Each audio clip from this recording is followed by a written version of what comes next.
the world is too little aware of the waste of life, limb, and land which anti-personal landmines are causing amongst some of the poorest people on Earth. Explosive DNA evidence has surfaced, and Kate Middleton is absolutely stunned by what it reveals. The palace is in complete panic mode. Powerful people tried to bury this truth for decades, but it's finally coming to light. What did Diana discover? Who else knew? And why did they go to such extreme lengths to keep it hidden? When the British inquest into the deaths of Diana and Dodi Fayed finally opened, it came a full decade after the tragic accident in Paris. The investigation would end up costing approximately £10 million and was scheduled to last 6 months. For years, there had been whispers in royal circles, quiet threads of curiosity that people discussed only behind closed doors. What they were going through, what their experiences of parenthood was really like, but also meeting amazing people who had done fantastic work up and down the country in supporting families and children in the early years too. But everything changed when new information began to surface, information that involved DNA evidence and ancestry research. The rise of commercial DNA testing has created a massive industry. Millions of people around the world now use these services to trace their family trees and discover connections they never knew existed. Sometimes these discoveries are heartwarming reunions with distant cousins. Other times they reveal secrets that families had worked hard to keep buried. In the case of the royal family, what emerged would shake the very foundations of a story that everyone believed had been closed forever. Catherine, Princess of Wales, has always been known for her composed demeanour and her ability to handle pressure with grace. She married into one of the most scrutinised families on earth and has navigated that role with remarkable steadiness. But according to sources close to the palace, even Catherine was left stunned by revelations that began to emerge. Revelations that pointed to a hidden truth Diana had carried throughout the most turbulent years of her life. The moment Catherine picked up the envelope, something felt wrong. It wasn't addressed incorrectly, and it hadn't been delivered to the wrong place. But there was something about the weight of it, the way it sat in her hands, that made her hesitate. She turned it over slowly, feeling the texture of the paper, and took a deep breath before breaking the seal. Inside was a single sheet of paper. The letterhead belonged to a laboratory she had never heard of before. Across the top, in bold letters, were the words that would change everything: confidential DNA report. Catherine's heart began to race as she scanned the document. Names jumped out at her, names she recognized immediately. These were people woven into the fabric of her family life. Yet here they were, presented in a context that should never have existed. The report detailed a DNA comparison between Diana, Princess of Wales, and another individual. The identity of this person had never been officially acknowledged by the royal family or in any public record. The language used in the report was clinical and precise. There was no room for misinterpretation. If these findings were accurate, it meant that decades of carefully constructed narratives could unravel. Catherine read the document once, then again, and then a third time. She hoped desperately that her eyes were deceiving her. That exhaustion or stress was making her see things that weren't really there. But the words remained clear and undeniable. This wasn't a minor revelation or a piece of gossip that could be dismissed. This was concrete, scientific evidence of something extraordinary. As the initial shock began to settle, Catherine's hands started to shake. The weight of what she was holding went beyond the physical paper. This document carried historical significance and emotional depth that she was only beginning to comprehend. It had the potential to be truly explosive if it ever became public knowledge. From down the hall, she could hear the faint sound of her children laughing as they played. The contrast between their innocent joy and the storm that was now raging in her mind was almost unbearable. Those children had no idea that their mother was holding information that could fundamentally alter how the world viewed their family and their heritage. For a brief moment, Catherine considered destroying the document. She imagined tearing it into small pieces and burning them, pretending it had never arrived at all. But she knew immediately that such an action would be futile. The knowledge was already lodged in her mind. She couldn't unknow what she had just learned. The information was now permanent and undeniable. As she sat there in stunned silence, memories began flooding back. Small moments that had seemed insignificant at the time now took on new meaning. There had been hushed conversations at family gatherings that would stop abruptly when she entered the room. There had been subtle glances exchanged across dinner tables, looks that seemed to carry unspoken messages, topics that were carefully avoided with a nervous precision that she had always found slightly odd but had never questioned deeply. All of these small threads now seemed to be part of a larger tapestry, a story that had been deliberately left untold. The whispers she had always dismissed as nothing more than tabloid speculation suddenly seemed to carry real weight. Over the years, there had been rumours about hidden connections within the royal family, about children who carried royal blood but were never acknowledged, about secrets kept for the sake of maintaining appearances. Catherine had learned early in her royal life to ignore most of what the press printed. The tabloids were notorious for making up stories or exaggerating minor incidents into major scandals. But this document suggested that at least some of the gossip had been rooted in actual truth. The reality behind the rumours was far more complicated and far more significant than anyone had publicly acknowledged. The timing of this revelation could not have been worse. Tensions within the royal family were already running high. There had been ongoing disagreements about royal duties, public responsibilities. Catherine herself had experienced friction with King Charles over questions about her role and her level of influence within the family structure. She had sometimes felt resistance when she tried to take on certain responsibilities or make particular decisions. Now, sitting with this DNA report in her hands, Catherine began to wonder whether that resistance had deeper roots than she had realized. Had there been deliberate attempts to control what she knew, what she saw, and ultimately what she might be able to uncover? Were the limitations placed on her access and influence actually about protecting secrets rather than about protocol or tradition? The potential consequences of this information becoming public were staggering. This would not be just another embarrassing headline or a scandal that would blow over in a few weeks.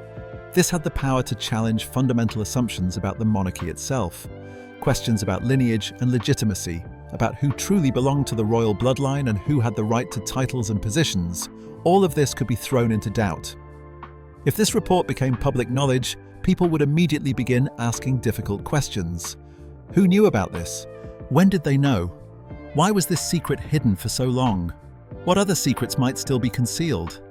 The credibility of the entire institution could be called into question. Catherine felt overwhelmed as the full weight of the situation pressed down on her. She sank into a nearby chair, tears beginning to well in her eyes as she struggled to process everything. For the first time, she truly understood the burden that Diana must have carried.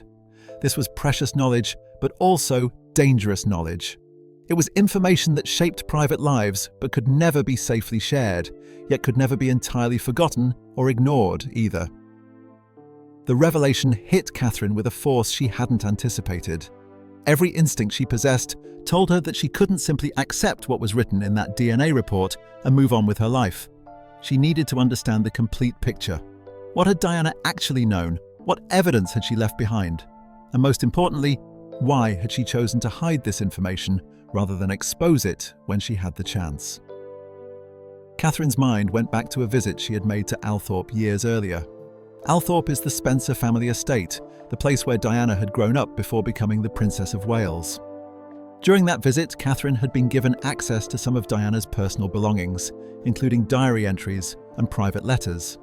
At the time, those writings had struck her as deeply emotional and somewhat dramatic.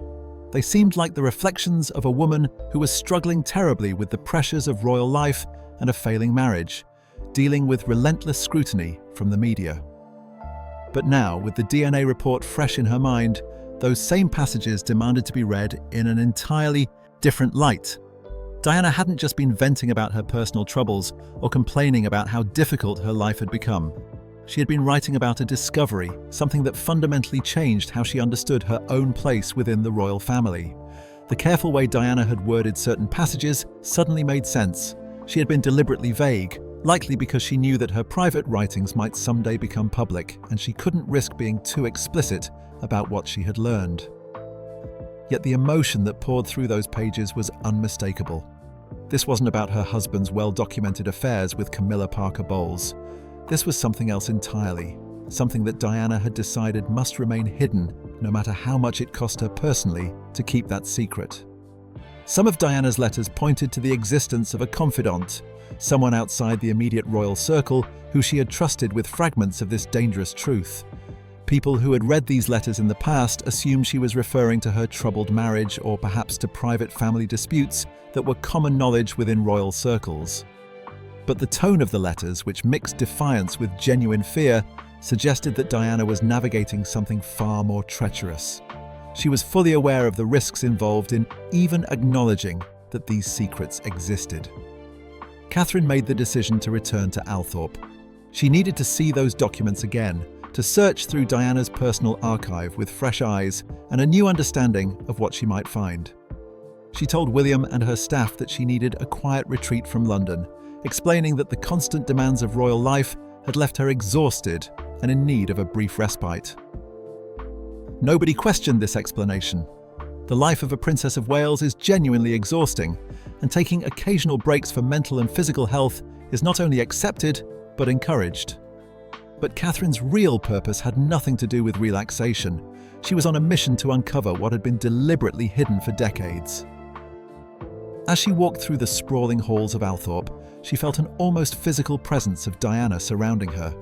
Every room in that grand estate whispered stories of the woman who had lived there as a child, who had married into the most famous family in the world, and who had endured a life filled with both extraordinary adoration and devastating tragedy. The atmosphere throughout the house felt thick with unspoken history.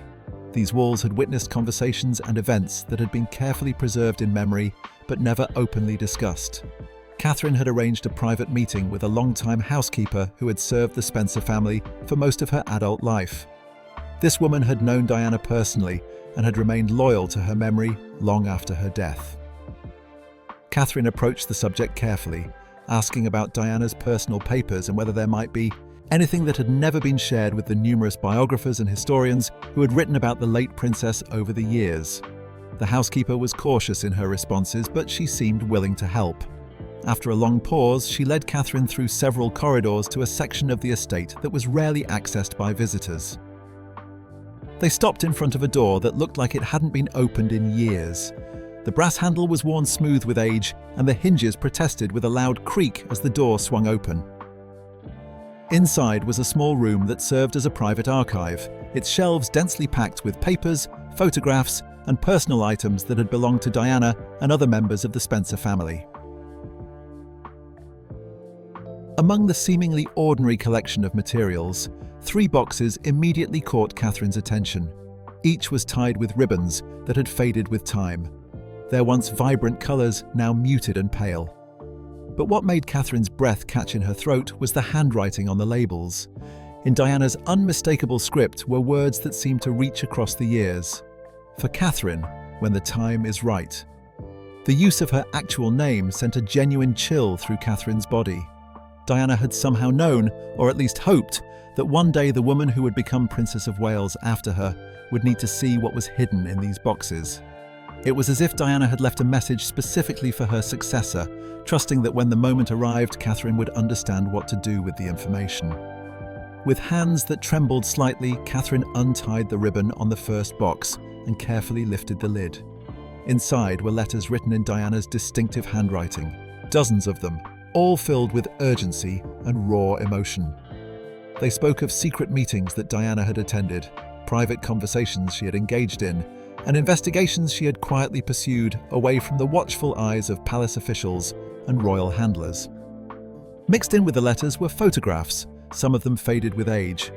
Many showed Diana with a man Catherine didn't immediately recognize. He wasn't a member of the royal family, that much was clear, but he was unmistakably connected to this story in some significant way. The man's features, visible in image after image, seemed to echo traits that Catherine recognized from the royal bloodline. The resemblance was subtle, but definitely present. Catherine continued carefully through the contents of the box. There were notes in Diana's hand that referenced dates, locations, and names. Some of the names Catherine recognized as people Diana had been photographed with during official events. Others were completely unfamiliar, suggesting a network of contacts and relationships that Diana had maintained privately, separate from her public life. Then, tucked into the corner of the box, almost hidden beneath the other papers, was another envelope. This one was different from the others. It was sealed with wax, an old-fashioned touch that suggested the importance of whatever lay inside. On the front, Diana had written a single word in capital letters: DNA. Catherine's heart pounded as she carefully broke the seal. Inside were documents that hinted at an investigation Diana had conducted on her own, quietly and without the knowledge of palace officials. These papers weren't as comprehensive or formally presented as the DNA report Catherine had received at Kensington Palace, but the direction of Diana's inquiry was unmistakable. She had been looking into questions of paternity and hidden family connections. The documents made it clear that Diana hadn't been imagining things or succumbing to paranoia, as some accounts written after her death had suggested. She had sensed real inconsistencies in the official family narrative, and she had taken concrete steps to investigate those inconsistencies herself. The evidence she had managed to gather, even with limited resources and the need for absolute secrecy, had apparently been enough to convince her that a significant truth was being deliberately concealed. Hours passed as Catherine worked her way through the boxes. Each letter, each photograph, each cryptic note drew her deeper into the web of secrets that Diana had quietly compiled during her final years. One figure appeared repeatedly in the materials, always present at the edges, but never central to the story, always in the background, but never fully explained. His name and background were only hinted at in Diana's notes, never spelled out completely. But as Catherine studied the pattern of his appearances, comparing the photographs to family trees and historical timelines she had studied over the years, a picture began to emerge. The evidence pointed to a connection that the royal household had never publicly acknowledged, a connection that had been carefully erased from official records and historical accounts whenever possible. This wasn't a minor indiscretion that could be explained away or quietly forgotten. The documents suggested something far more significant, something that touched on the very rules of succession and the fundamental understanding of who truly belonged to the royal lineage and who didn't. The man in Diana's papers appeared to carry bloodline connections that the palace had deliberately denied, a fact so potentially explosive that enormous efforts had been made to hide it at all costs. The decision to approach King Charles directly was not one that Catherine made lightly. Their relationship had always existed in a delicate balance, shaped by mutual respect but also marked by underlying tensions. They had different visions for what the monarchy should be in the modern era, and there were unspoken expectations about her role as Princess of Wales that sometimes created friction between them. But this conversation could not be avoided or postponed any longer. What Catherine had discovered reached far beyond the usual discussions about public appearances or media strategy. She found Charles in a private sitting room at Clarence House, away from the constant presence of staff members and courtiers who typically surrounded him. The room was quiet, filled with afternoon light that filtered through heavy curtains. The moment she entered, Catherine noticed a subtle shift in his expression.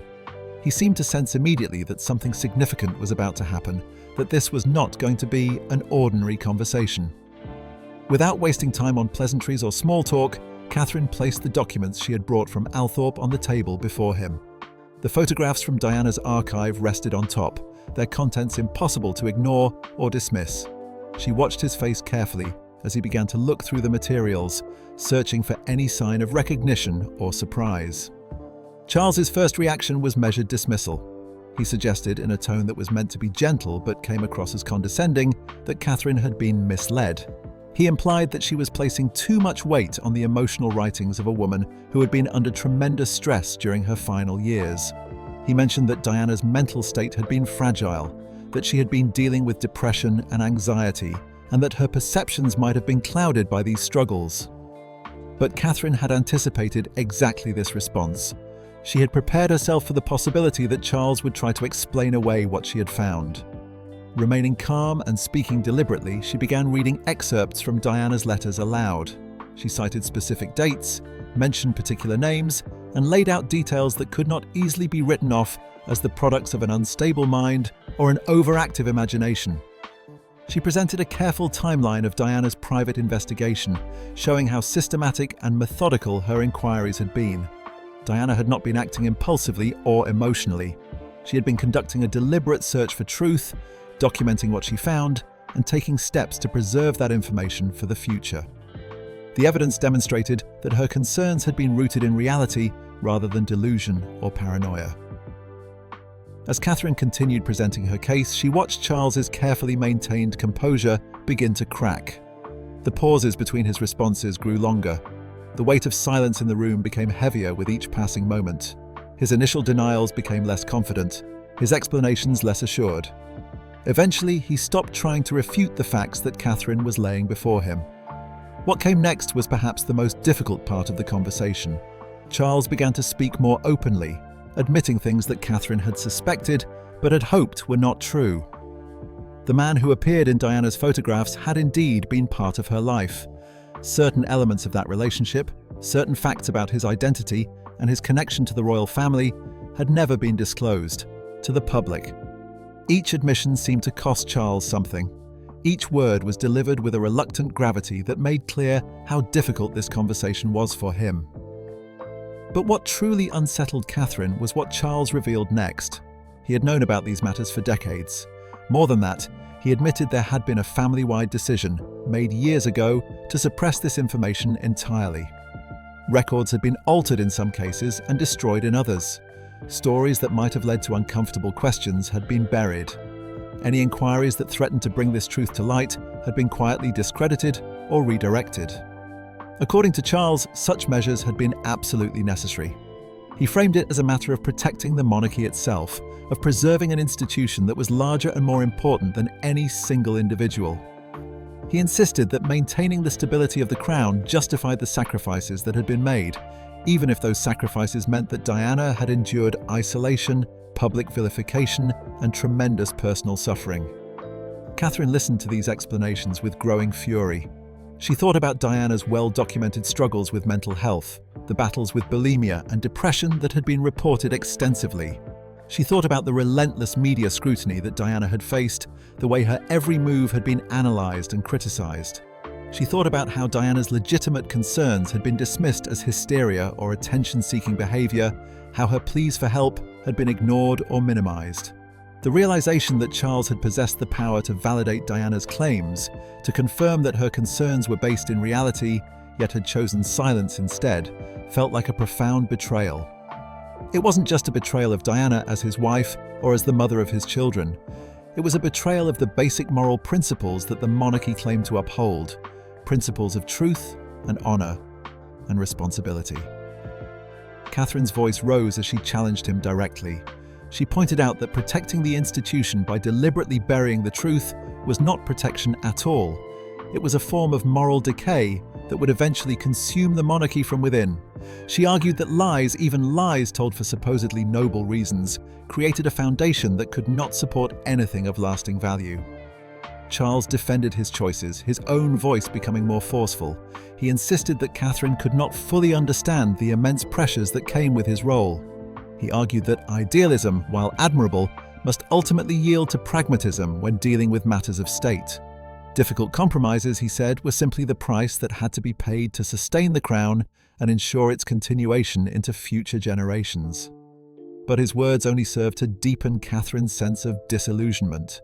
She had spent years following royal protocol, adhering to rules that sometimes seemed arbitrary or outdated, trusting that there were good reasons for the way things were done. Now those years of compliance suddenly seemed hollow. She recognized her own unwitting complicity in preserving a silence that had allowed lies to flourish and truth to be suppressed. She realized that her role, despite her good intentions, had helped sustain the very system that had ultimately broken Diana. By being the perfect princess, by following every rule and meeting every expectation, she had inadvertently reinforced the idea that the institution was more important than the individuals who served it. As Catherine prepared to leave the room, her mind was reeling. The conversation had confirmed her worst fears and revealed depths of deception she had not fully anticipated. But before she could reach the door, she needed to know one more thing. She turned back to Charles and asked him directly whether he had any regrets, whether he ever wished he had made different choices where Diana was concerned. The silence that followed was answer enough. Charles looked away, unable or unwilling to meet her eyes. In that moment, Catherine understood that whatever regrets he might privately harbour, he would never admit them openly. To do so would be to acknowledge that the entire edifice of justifications he had built was fundamentally flawed. Catherine left Clarence House feeling a mixture of anger, sorrow, and something else that took her a while to identify. It was a sense of awakening, of seeing clearly for the first time things that had always been present but obscured. Her world had fundamentally shifted, and she knew instinctively that there was no possibility of going back to the way things had been before. Her next challenge loomed large in her mind. She needed to tell William everything she had learned. But even as she prepared for that conversation, another complication was about to emerge. Camila, who had her own complicated history with Diana and her own reasons for wanting certain secrets to remain buried, was about to make her position very clear. The confrontation came sooner than Catherine expected. Within hours of her meeting with Charles, Camila appeared at Kensington Palace. Her demeanour was calm and composed, almost conversational, but there was an unmistakable edge beneath the pleasant surface. She acknowledged with surprising directness that she had known about Diana's secret for years. But her admission came with a warning. Camila made it clear that by staying silent at critical moments, by choosing not to rock the boat, she had secured her own position within the royal family. Knowledge, she implied with barely concealed threat, was a form of power, and power could be used in many different ways. If Catherine chose to reveal the DNA evidence publicly, Camila suggested, it would not simply disrupt the monarchy or cause temporary scandal. It could destroy Catherine personally. Her own family history, her background before joining the royal family, even details about her children could all become subject to intense scrutiny and potential exposure. The subtext was clear. Everyone had secrets, and those who threatened to expose others should be prepared for retaliation. William needed to understand exactly what Catherine had uncovered, but the prospect of telling him filled her with dread. Unlike Catherine, who had married into the royal family as an adult, William had been born into this world. The monarchy was not simply an institution he served or a role he had chosen. It was woven into the fabric of his identity, inseparable from his sense of self and his understanding of his place in the world. Asking him to confront the possibility that his entire family had been built on carefully managed deceptions meant asking him to question everything he had ever believed about himself and his heritage. Catherine waited until the children were asleep and the household had settled into its evening quiet. In their private sitting room, away from staff and security, she spread the documents across the table. The photographs, the letters, the DNA evidence, all of it laid out in careful order. When William entered the room, he sensed immediately that something serious was happening, though he could not have guessed the magnitude of what was coming. At first, he approached it the way he handled most family matters, with a mixture of concern and the underlying belief that whatever the problem was, it could be managed and contained. But as his eyes began scanning the papers on the table, his expression changed dramatically. Catherine watched as comprehension slowly dawned on his face. The colour drained from his cheeks. His body went rigid. His hands, which had been relaxed at his sides, suddenly clenched into fists. He tried to push back against what he was seeing. He insisted that the claims could not possibly be true, that the family had already endured enough scandal and tragedy over the years without adding more. His voice carried a note of desperation as he searched for alternative explanations, for ways to interpret the evidence that would make it less damaging or less definitive. Yet even as he spoke, doubt crept into his tone. Memories began surfacing in his mind, memories of his mother that he had buried or reinterpreted over the years, the emotional struggles she had faced, the conversations that had never quite made sense at the time, the half-finished sentences and cryptic warnings she had occasionally given him as a child. Diana had tried in her own way to prepare him for a truth she could not safely speak aloud. She had left hints and clues, hoping that one day he would be able to piece together what she could not explicitly tell him. Now, looking at the evidence Catherine had compiled, William understood just how much his father had known all along. Charles had watched Diana suffer, had witnessed her struggles with depression and isolation, had seen her become increasingly desperate to be heard and believed, and throughout it all he had remained silent about the very information that might have validated her concerns and eased her burden. The sense of betrayal cut deeper than William had words to express. It was not only a betrayal of Diana, though that alone would have been devastating. It was also a betrayal of him and Harry, the sons who had grown up believing that their mother's pain was somehow her own fault, that she had been too sensitive or too unstable to cope with the demands of royal life. They had internalized the narrative that had been carefully constructed around Diana's struggles, never knowing that beneath the surface lay truths that had been deliberately concealed. William's thoughts turned inevitably to Harry. His brother had always struggled more openly with questions of belonging and identity within the royal family. Harry had felt like an outsider in ways that William, as the direct heir, had never fully experienced. The bond between the brothers, already strained after Harry's departure from royal duties and his public criticisms of the institution, now faced an additional layer of complexity. If the DNA evidence was accurate, if what Diana had discovered and documented was true, then Harry's entire sense of who he was might be built on foundations that were not what they seemed. The struggles he had endured, the questions about his place in the family, the feelings of being different or not quite fitting in, all of this might have been shaped by a hidden truth that no one had been willing to acknowledge. William faced an impossible choice. He could follow the path that his father and grandfather had taken before him, burying the information and maintaining the stability of the monarchy.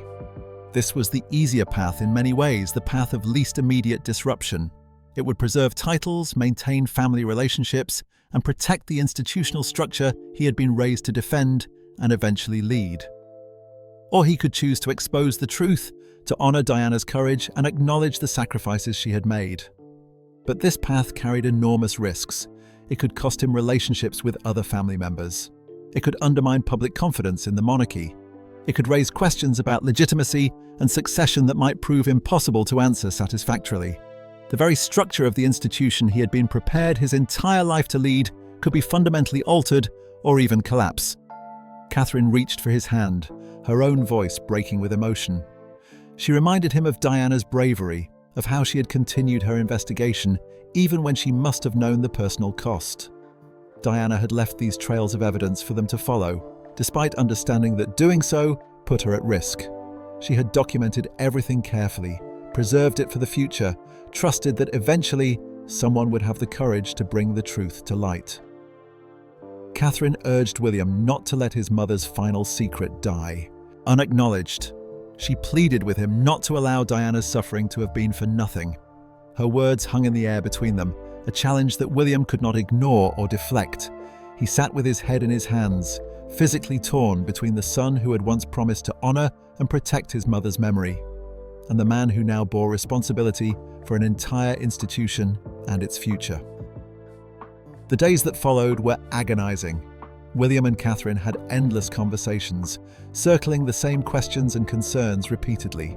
They discussed the potential consequences from every angle they could imagine. They considered what Harry's reaction might be, how other family members would respond, what the public would think, how the media would handle the revelation. Catherine knew that whatever decision they made, she could not allow Diana's truth to remain buried forever. The thought of staying silent, of letting this secret die with the generation that had worked so hard to conceal it, felt morally unbearable. Her own reputation, the scrutiny she would inevitably face, the rules of protocol she would be breaking, all of this mattered far less than the fundamental principle at stake. The decision to act independently came to Catherine in a moment of clarity. She realized she could not wait for consensus or permission. She needed to bypass the palace communications office and the senior royals, who would certainly try to stop her. By doing so, she would be violating decades of protocol that demanded every public statement be carefully coordinated and approved in advance.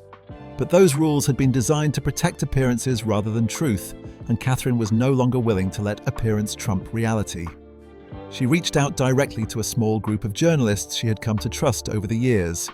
The invitations were deliberately vague, but they hinted at a statement of historic importance. She asked them to gather outside Kensington Palace at dawn, giving no additional details about what she planned to announce. As the first light of morning began to illuminate London, reporters and photographers arrived at the palace gates. The air buzzed with speculation. Was Catherine about to announce a separation from William? Was there a health crisis? Was she planning to step back from royal duties? None of them suspected the truth that awaited them. When Catherine finally appeared, the crowd fell into immediate silence. She looked composed, but the strain was visible on her face. The sleepless nights and emotional weight of what she was about to do had left their mark. In her hands, she carried a folder containing copies of the documents she had spent weeks verifying and organizing. Taking a deep breath, Catherine addressed the assembled media. She began not with the revelation itself, but with Diana. She spoke about her late mother-in-law not as a distant icon or a tragic figure from history, but as a real woman who had possessed remarkable courage. She described someone willing to confront truths that threatened powerful people, someone who had left evidence and documentation for the day when a strong and determined person could act on her behalf. Then Catherine revealed the DNA report. Her hands trembled slightly as she held up the copies, explaining as clearly as she could what the evidence showed. Diana had a child whose existence had been hidden from the public for decades, a child whose connection to the royal bloodline had been deliberately denied and suppressed. The implications for questions of succession, legitimacy, and the carefully maintained narrative of royal history were profound. Gasps swept through the crowd of journalists. Questions were called out immediately, voices overlapping in the rush to understand and clarify what they had just heard. But then the crowd fell silent again as they watched Catherine's composure finally break. Tears streaked down her face as she stood before them, having just altered the course of royal history with her words. Photographers captured every moment. The images of Catherine, vulnerable and emotional yet resolute in her decision, would be broadcast around the world within minutes. News alerts began spreading immediately. Major networks interrupted their regular programming to cover what was instantly recognized as one of the most significant royal revelations in modern history. As Catherine finished her statement, her knees buckled slightly. William, who had been standing just out of frame throughout her announcement, stepped forward and caught her. Their embrace, raw and unguarded, was photographed and shared globally. In that moment, whatever private disagreements or tensions might have existed between them were invisible. They stood together, facing the storm they had just unleashed.